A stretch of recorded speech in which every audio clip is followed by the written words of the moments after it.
Hey, how we doing, everybody? It's Matt with the DPI show, and we've got a good one tonight. Disneyland decided that they wanted to raise a bunch of their prices. Peter looks like he just got out of bed, and we're going to have an awesome top three coming up. So stick with us, and we're going to have a lot of fun tonight.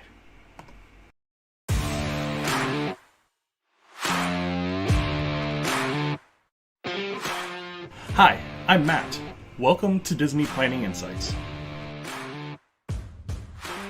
Through creative content and live shows, we explain the hidden details of the Disney experience so that our clients can execute memorable adventures. Together with Princesses and the Mouse Disney Travel, we have helped hundreds of clients plan, book, and prepare for magical Disney vacations. Let our experience help you avoid common planning mistakes and maximize the enjoyment on your next Disney trip.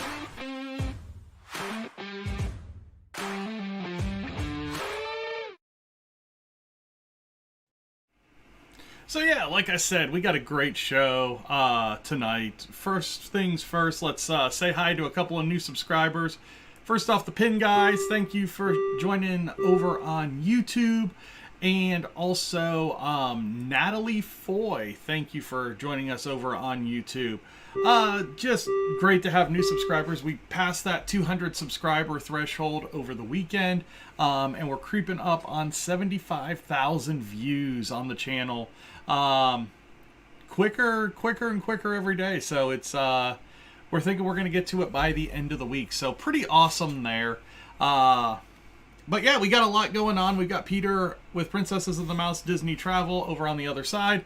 So let's go ahead and bring him on. Hey Peter, how we doing? I'm good. I just got out of the shower. Thank you very much. Not out of bed. So apparently my subscriber alerts are going to play again, which is fine. Pretty awesome that we have 201 subscribers as of the beginning of the show.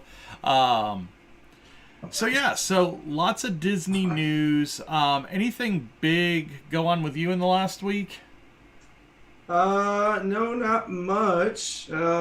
People are starting to think about spring break with a lot of the airlines releasing their flights through there within the last couple of weeks. So on the travel side right now is kind of a good time to get those flights booked. And then if you have a trip over the holiday season, that means that you are rapidly approaching your 60 days out window. So make sure if you are planning on your own that you are aware of your 60-day out window to book your dining reservations, because as you can imagine, the holiday time will fill up real quick, a little quicker than normal. So. Yeah, I was just talking with somebody last week that's going that week between Christmas and New Year's, and they were not aware that that is the busiest week of the year at the Disney parks. I was like, yeah, you might want to get on like getting your park pass reservations and all that kind of stuff. We don't have that? Oh, geez. Yeah. And then something I learned today, and I don't know if it just moved over to the app today because I hadn't seen it for the Paris trip. It's 60 days out if you aren't staying on site, but if you're staying on site, it's up to a year.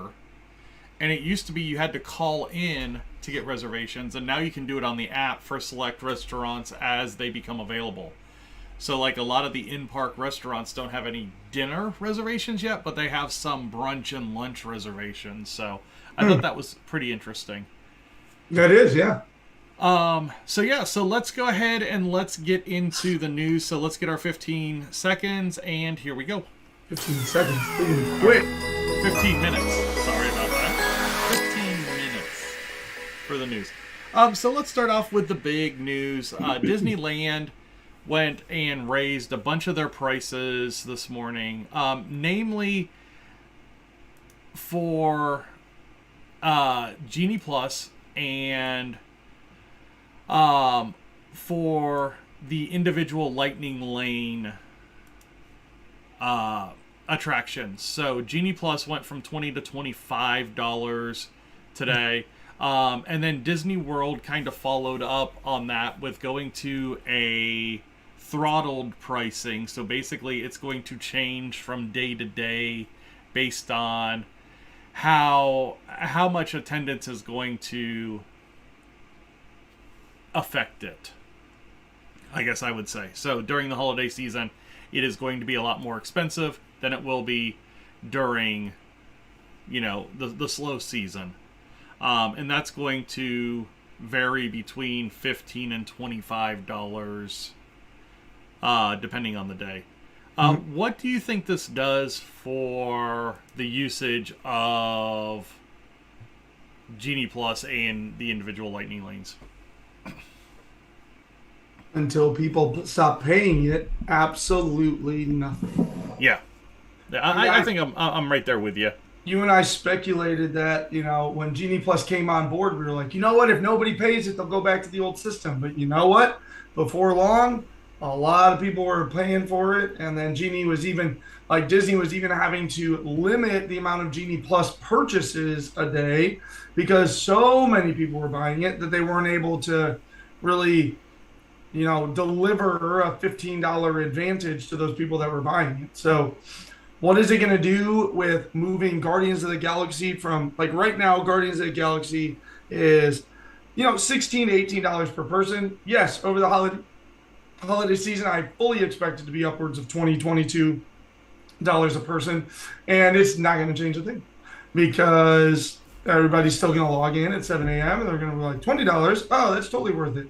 Because in the grand scheme of Disney, in people's minds, like $3 more isn't whatever. Yeah. But to your and my continual point, I mean, a trip to Disney today, if you go for a 4-day trip, you're probably spending $1,000 more than you used to. And that's even a conservative estimate, in my opinion, between the increase in the park tickets, between the increase of the hotel, with the addition of all the micro transactions that now take place. They took away the free fast passes and they took away the Magical Express and they took away the ability to purchase a dining plan. And so all said and done, all of the things that used to be deals are no longer deals. Yeah, and some of the other things that went up, so the one-day park hopper add-on over at Disneyland went from $60 to $65. Hotel valet went from $50 to $65. Preferred parking went from $45 to $50. So, overall, they were speculating that it's about an 8% average cost increase across the board for each guest that goes to the parks. Now, this is going to impact people a little bit different park to park. I think in land, this is really going to affect your local residents a lot more that would use those services to come in, do like an individual Lightning lane, and then get out. Because like today, Rise of the Resistance was $25 a person. I mean, for a family of 4, that's $100 to ride one ride. So I don't know if they're trying to. Well, we know what they're trying to do. They're trying to find that tipping point.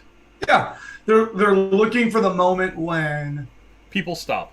Right. They're looking for that happy level where maybe they're raising the prices to dip it a little bit. I don't know, but they're clearly looking for. Like, when is too much? Yeah. And until we find that point, like, basically Disney is playing the mountain climber game on Price is Right. That's exactly what they're doing right now. They're really just testing the water, see what people will pay, and then when people stop paying, they're like, that's probably enough, and we'll back off. And again, that's what we've been saying for a long time. People keep paying it, though. Yeah, if the parks can just be this little cash cow, I mean, because there's other parts of the Disney company that are kind of struggle busting a little bit. The production studios just announced a whole bunch of delays over the last week of a bunch of projects that they just came out and said at D23. They're like, actually, it's going to be more. Yeah. If you want to see that whole list of delays, you can go over to our Twitter page. We probably won't get onto it today, but at Disney Insights over on Twitter. Couple other things over at Disneyland. couple of the tours are coming back. So the holiday time at Disneyland Resort tour is coming back starting November 11th. It's $110 per person. And Walt's Main Street Story, where you actually get to see Walt's apartment, is coming back. It started on October 6th, and it's going to be $160 a person. Booking started last Wednesday. I don't know of anyone going to Disney. Yeah, last Wednesday, the 5th. I will tell you though, that walk in Walt's footsteps tour is worth every dime. Like, there's almost, like, I know you just said $160 per person, and that sounds steep, and that's a little bit more than I think I paid for it. I think I maybe paid $1 or $120 when I went on it, but there is almost no price that's too much for that. Yeah, I mean, just to see Walt Disney's apartment at Disneyland is probably a highlight. It's a bucket list item for a Disney fan. They take you all around the park, and they like, here's this tree that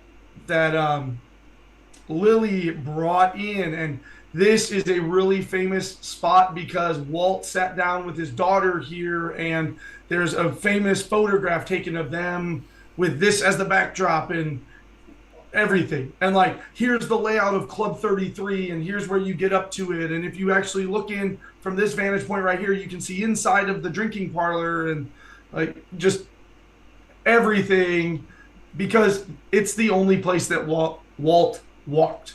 Of all of the parks, it's the only one that he was there. It's the only one in the world that Walt himself was at and visited and opened on opening day. And they tell you the story of opening day, how there were like limited tickets, and then like a couple, like, either it's like a couple thousand people like snuck in over back fences, and the next thing he knew, like, am I still coming through? Because it's like, you were kind of delayed, but you're still coming through. Oh, okay. Yeah, so the next thing you know, like, there's not enough food. Like, the ride lines were like 3 hours long and all sorts of stuff. A couple other things at Disneyland with the Disney 100 coming up. So it's going to officially kick off on January 27th, 2023, and that will be the opening of Mickey and Minnie's Runaway Railway out there in Mickey's Toontown. They're also getting a couple of new spectaculars. World of Color 1 at Disney California Adventure is going to start then. And then the Wondrous Journeys show at the at Disneyland Resort will also be at that time. The other thing that's going to be coming back is Magic Happens, and they're just saying spring of 2023 right now. Great parade. If you want to see it, you can go over to our YouTube page and check that out from their live show that they did on it when it first opened in February of 2020. Other things that are going on around the parks. Drawn to Life at Disney Springs released their 2023 schedule. It's going to include matinee shows on Sundays. Peter has seen that show. He thought very highly of it. It looks like he's frozen right now, or freezing. You're pretty choppy right now, so pretty good show there if you're looking to do that. That is the Cirque du Soleil show over at Disney Springs and Walt Disney World. M'Baku is going to be making appearances at Avengers Campus in Disney California Adventure Park soon. No date announced yet. He is part of Wakanda Forever. The American Adventure reopening has been announced.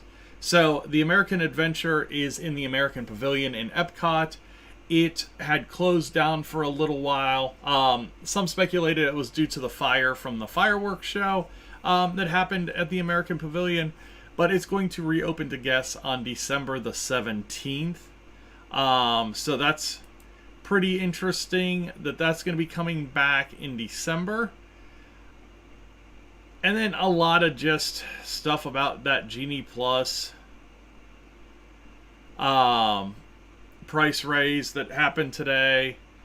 Couple of dessert parties and table service dining options for Mickey's Very Merry Christmas Party. So Be Our Guest and Cinderella's Royal Table are both going to have prefix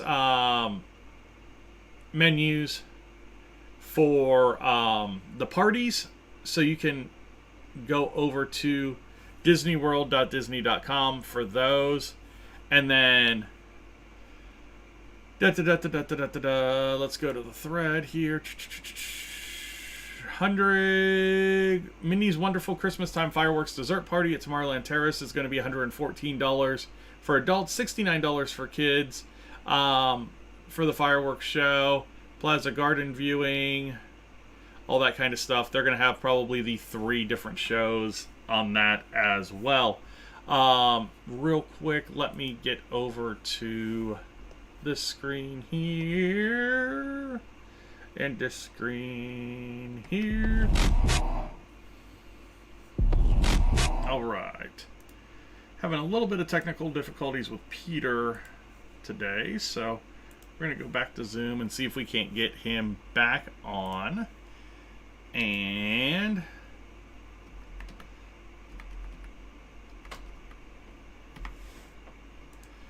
here we go. Let's check this out and see what we got here.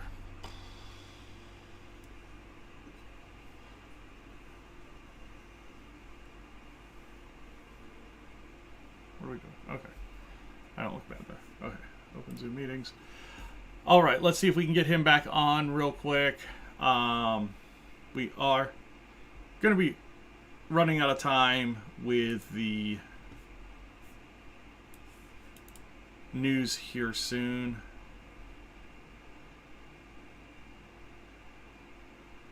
He is calling.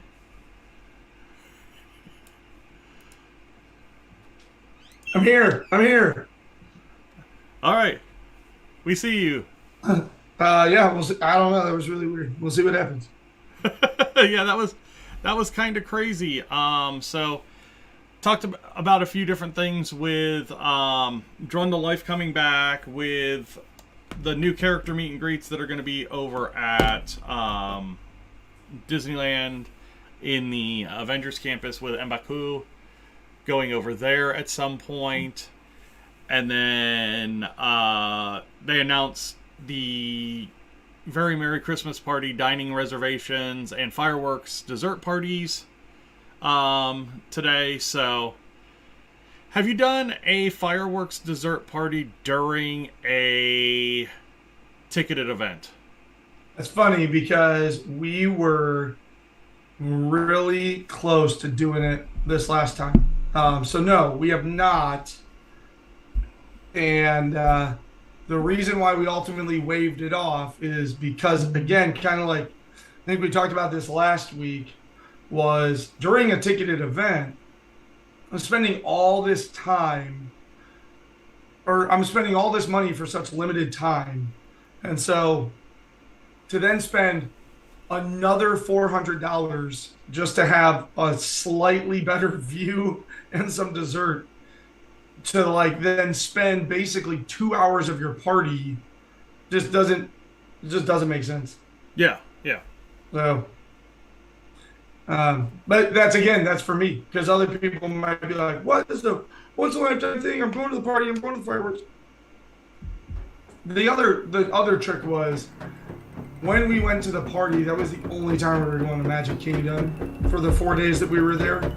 So we spent from like the moment dinner got over until fireworks just like riding a ton of stuff, because we weren't going to ride anything else at Magic Kingdom.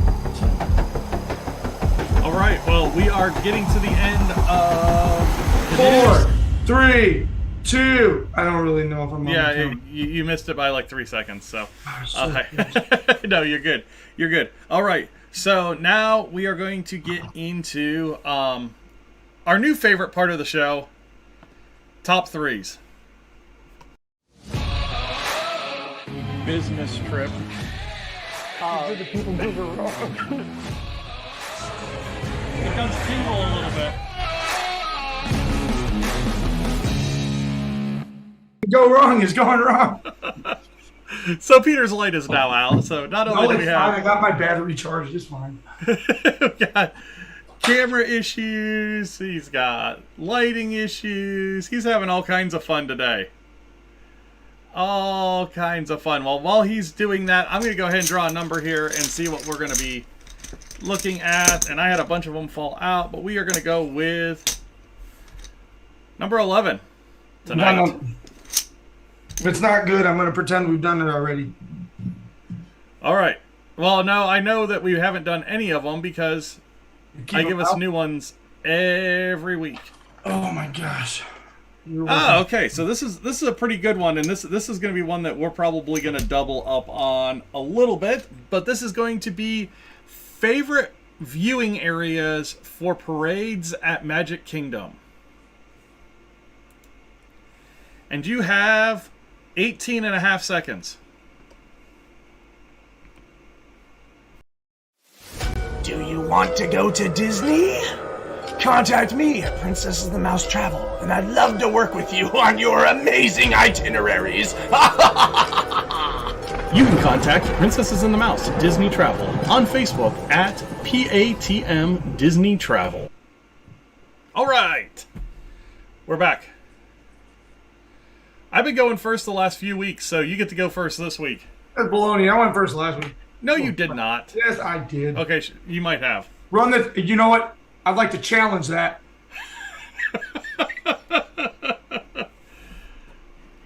All right, rock paper I'm waiting scissors. for you to roll the tape. You're on a delay here, so I can beat you rock paper scissors basically every time. I'm on a delay. Oh, that's not fair.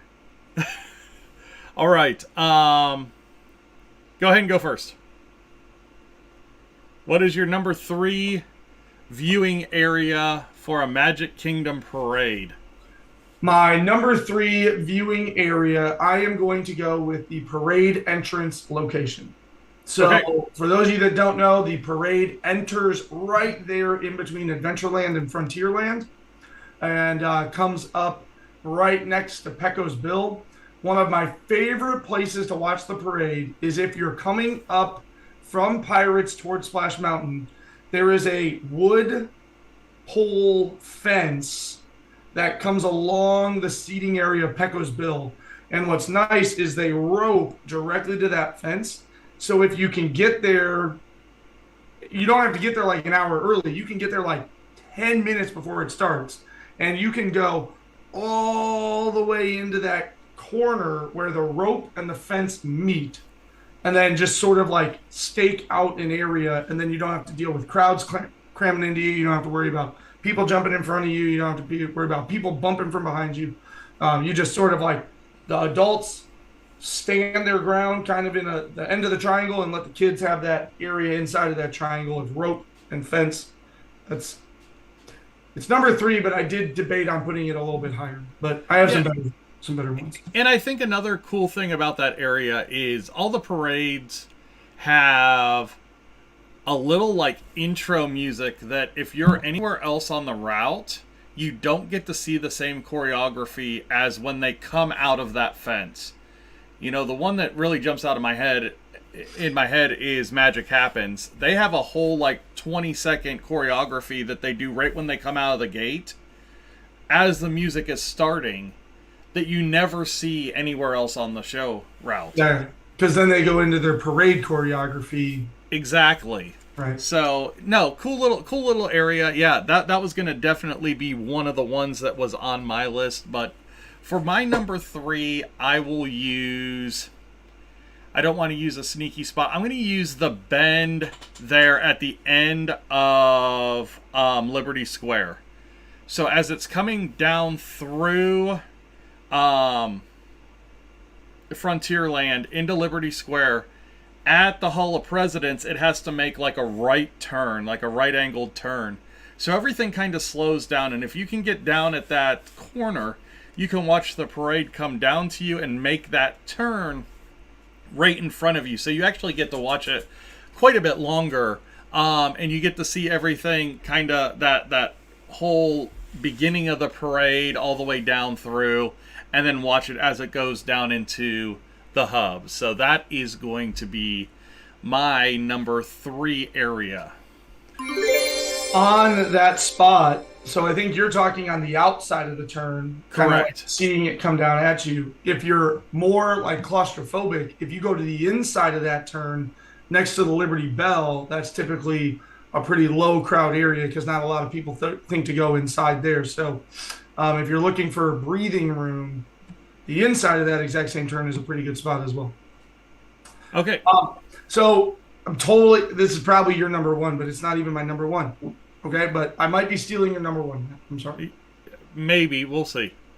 So back before, this isn't back, and I want it to come back. But a lot of the restaurants there allow you to do a dining plus parade viewing. And I want it to come back, and I hope it comes back. And when it comes back, what's amazing about that is it gives you a little voucher, and it lets you go into the inside of the circle right there by the train station and the fire station and everything, right there in Main Street in the entrance. So the parade kind of ends going around that circle where you first enter the park. And if you can book the dining that has that parade, that area is closed off to those people only. And so you talk about Matt talking about that parade view coming right at you.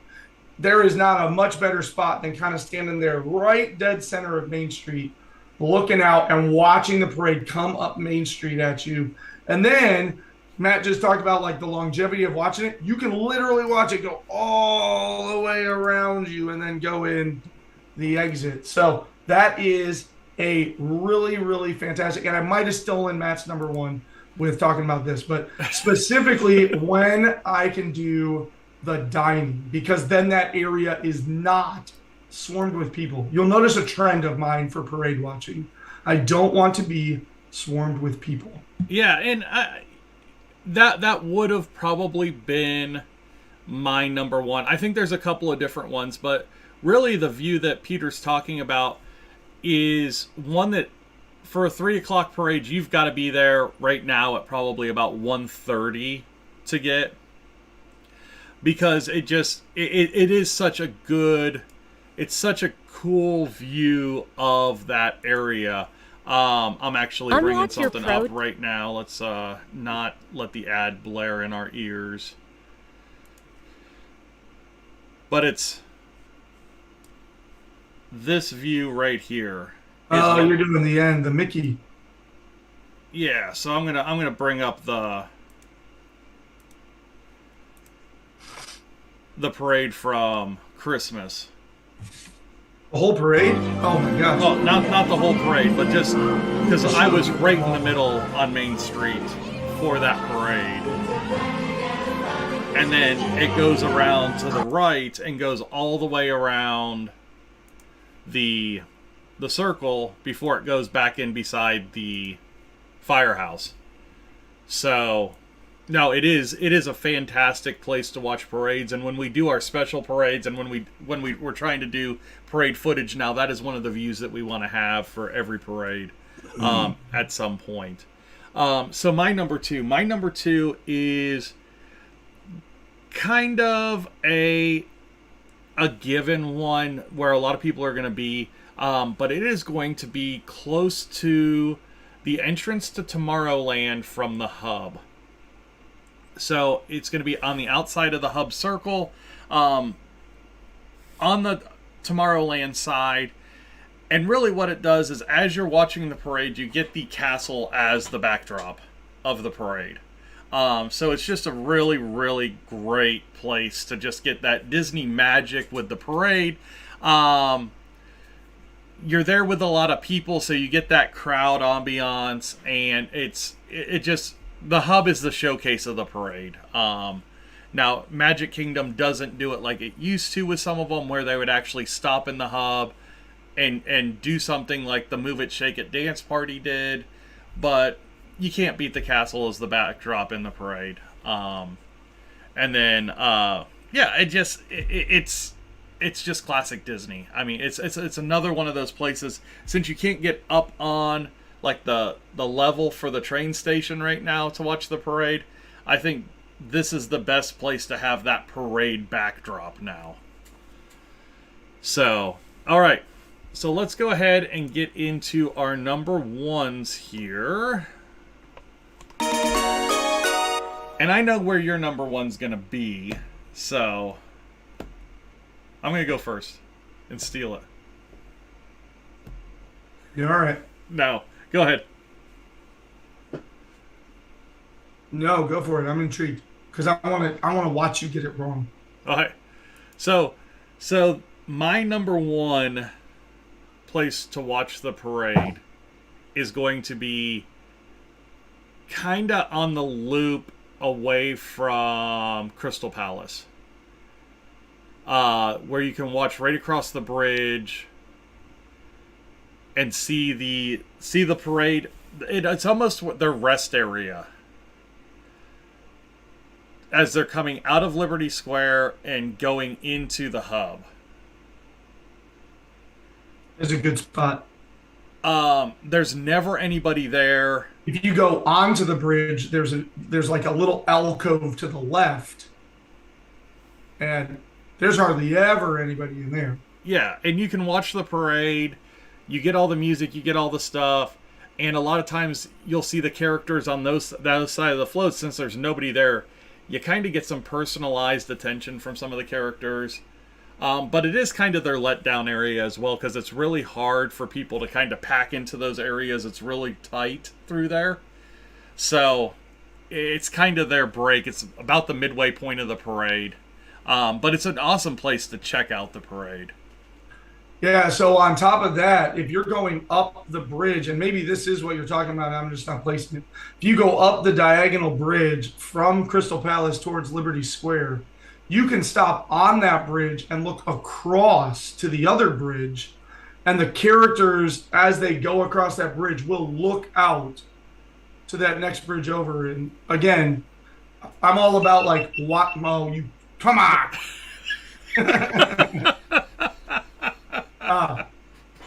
I'm all about watching the parade with like as few people around as possible. Yeah. So that's another spot where like your whole family could be standing there single file along that bridge looking over and get the whole gist of the parade. That was not my number one spot. I'm surprised because we talk about that spot a lot. It's a good spot. It's a really good spot. Maybe I should have done that one instead of the circle up by, the front entrance. But my number one spot is actually in front of the shooting gallery and trading post. There are the little stages. Big platforms. Yes. That is my number one spot. My number one spot to watch the parade. There are these giant platforms built around, like one of them has like, there's a tree in the middle of it. The other one's just sort of like a pole, like a post. And what's great about them is they go almost right up to the rope. So you can put a couple people up on the rope. You don't necessarily have to get there crazy early because everybody else is going for all these other spots. And so even if you kind of like walk up as the parade's starting, you as an adult who, as long as you're not footaging or whatever else, like you climb up onto the back side of that, let your kids stand and they can see up over the crowd. And then you just stand right behind your kids and you can see up over them, up over the crowd. And so you don't have to, like Matt said, that center up by the, really all the places that like the hub and Main Street and the Main Street Circle, all of that, boy, you better get there. If you want to see it, you better get there no later than like 2:15. Yeah. So now you spent basically 2 hours of your day watching a parade. Yep. Whereas I can roll up on this one and just sort of like get up, climb up. But you'll notice that my spots, like those two are kind of focused towards the Frontierland side, because one of my favorite things to do is as the parade lets out, run for something like a Pirates or a Splash Mountain or a Big Thunder Mountain, because what the parade does is it drops wait times.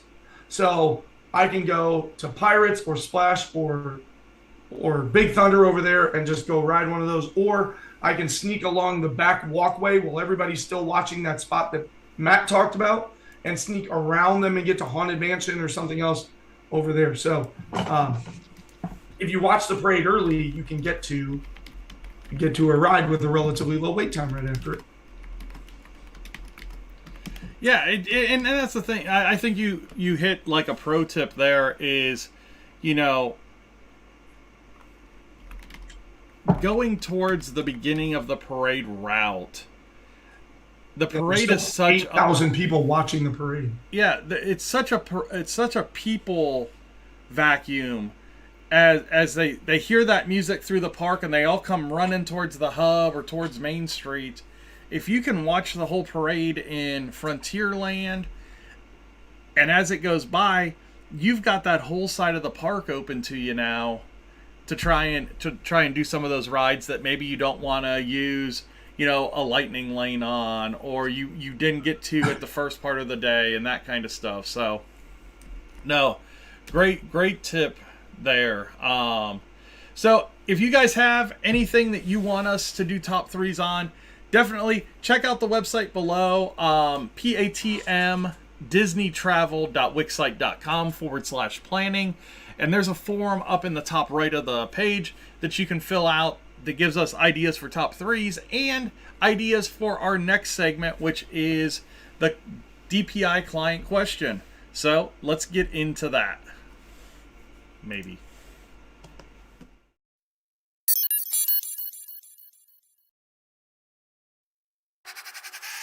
Do you have questions concerning planning a Disney trip? Ask them live on the show or submit them on our website at patmdisneytravel.wixsite.com/planning. Holy hell, all those screens work today. It's a pretty awesome thing there. All right. So I've got a good one. So question came across yesterday about how much time you need to dedicate to each park. And they were asking if the question starts, is Animal Kingdom a full day park? And then kind of, if in a perfect world, what would you dedicate to each park? So, in a perfect world. Yeah, in a perfect world, what would you dedicate to each park? Animal Kingdom, that one's easy. That's a day. But is it a full day? Absolutely. And if you go into Animal Kingdom trying to do everything, you're going to have to budget chop things just like any other park. Correct. Like, there's no way you're going to ride both Pandora rides and Expedition Everest and Cali River Rapids and watch the two big shows and watch the Up Bird show, and ride Kilimanjaro Safari. Like, that easily fills a day. Yeah, and you're not hitting the jungle treks. Yeah, you're not doing Rafiki's Planet Watch. There's a lot that you're still not doing. Right, like Wilderness Explorers could fill a day if you wanted it to. Yeah, you could just go grab the Wilderness Explorer guide on the right side of the bridge when you're walking in towards the Tree of Life, and spend the entire day finding Wilderness Explorer locations and letting your kids learn about different ecosystems and different animals of the world. So I think Animal Kingdom gets a bad rap, but yes. So I guess in this perfect world, do I have like a number of days, like limitless vacation and limitless days, or do I have to work under constraint? I think this is let's do it in the guise of, we have a client come to us and say, hey, I want to do a Walt Disney World trip right. What is your advice on that? Wow. I think you're looking at least 2 days for every other park. Yeah, like maybe 3 for Magic Kingdom. Yeah. But definitely 100% 2 days in Hollywood Studios. That's not even a question. There's going to be a festival going on in Epcot. And I'm a huge fan of Epcot. So I'm having a hard time saying 2 and not 3 for Epcot, because if I'm going to Epcot, I want a full day to do the rides and the experiences. And then on that day, I might book a dining or two. And then the other day, I want 100% to be spent in the World Showcase or some combo of that where like I ride for half the day and then showcase, or showcase half the day and then ride. Yeah. Like Epcot's an easy two. Well, and I think people don't understand that in each one of the World Showcase pavilions, you either have a ride or a show or a film or something in each one of those pavilions that can suck up time. Yeah, you could go in during a festival and you could spend 2 days in World Showcase easily. You could go in and try to do like UK up to America, maybe go one more over to like Italy, and then go Germany around. Like, yeah, or Japan around. It would be Japan. I don't know. That to me sounds like easily 2 days. So without getting like crazy into this, I would say at minimum 2 days in Magic Kingdom, minimum 2 days in Epcot, 2 solid days in Hollywood Studios, and you can pull off Animal Kingdom in one. If you really want to do it right, add 1 day to every single park. So go 3 Magic Kingdom, 3 Epcot. You could still do 2 Hollywood Studios, but you could do 2 in Animal Kingdom to just enjoy Animal Kingdom. Plus it closes early, so it can kind of work as part of a rest day, give you a chance to go back to your hotel, enjoy your pool and stuff. Yeah, because you haven't even brought up enjoying your hotel. Right. We haven't talked about going to Disney Springs. We haven't talked about playing around a golf or mini golf or something like that. Going to a water park. Yeah, so I would say like on a perfect Disney vacation. All right, here we go. Here's my final decision. So let's see. I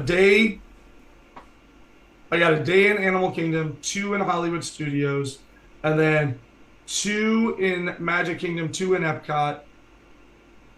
And I would probably buy Park Hopper too. So I would like set 2, 2, 2, 1. So I would set 7 park days with Park Hopper. And that would then allow me, and then I would get Park Hopper with like Park Hopper Plus with the water and sports option.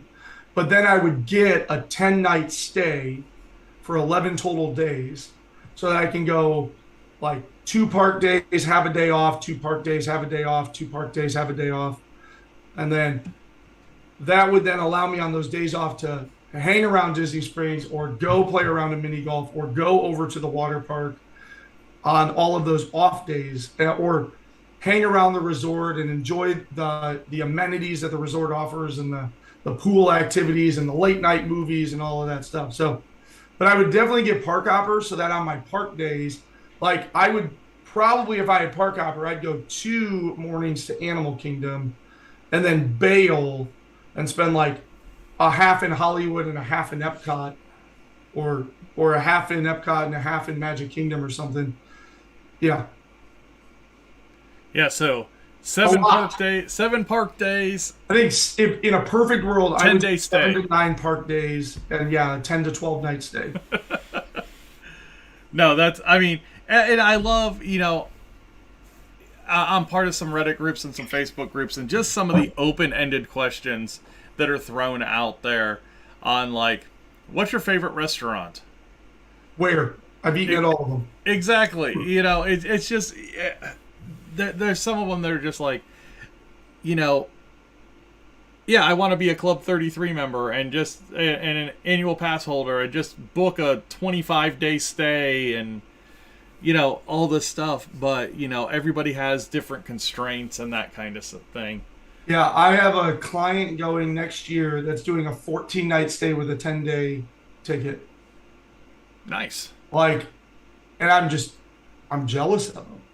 'Cause that just sounds glorious because they're going like 2 to 3 park days and then have a day off and go 2 to 3 park days and they're not doing Park Hopper, so they're just gonna like, we're gonna go get after. Yeah, they're doing 2 Animal Kingdom, 2 Hollywood, and 3 Epcot and 3 Magic. So, Nice. yeah, they're basically living what I just said. No, that's awesome. And if people do want to book through you, where can they find you? Facebook is the easiest. If you find me on Facebook at Princess and the Mouse Disney Travel, you can send me a messenger right through my Facebook page, and then we can get in touch and figure out kind of the base logistics, and then we'll set up a phone call and start talking through your trip. And then from there, we'll probably move out of Facebook and just go to more chat and voice communication to get things set up. Or if you are local in the Indianapolis area, obviously I'd be happy to sit down and buy you a coffee. So. Sounds good. Well, Peter, thanks for coming on the show, working through those technical difficulties. Oh, we haven't had that in so long. I know. It's been on my end with all the new show screens and everything. So, Weird. All right. Well, have a good night, man. Okay, bye everybody.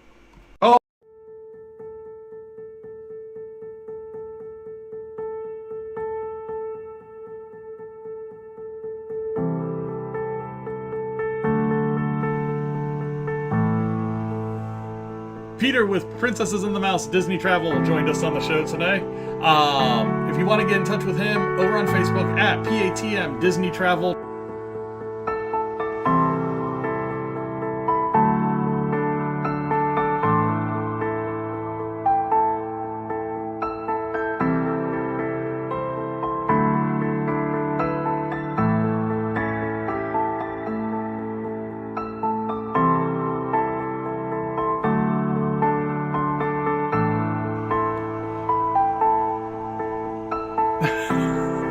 If you're looking for us, you can find us on Facebook over at DPI Podcast, on Twitter at Disney Insights, YouTube, the Disney Planning Insights Podcast, and on Instagram at Princesses and the Mouse. Come check us out. Like, share, subscribe, do all those fun things.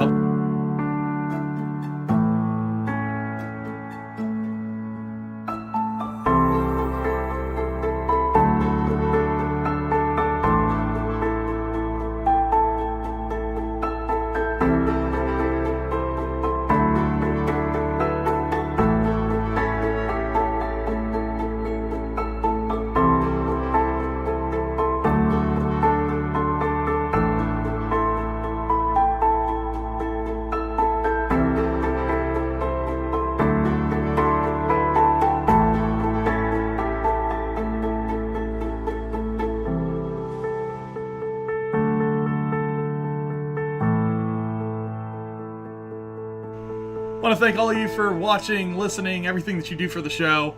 You all have a good week, and we will talk to you next Tuesday. Bye now.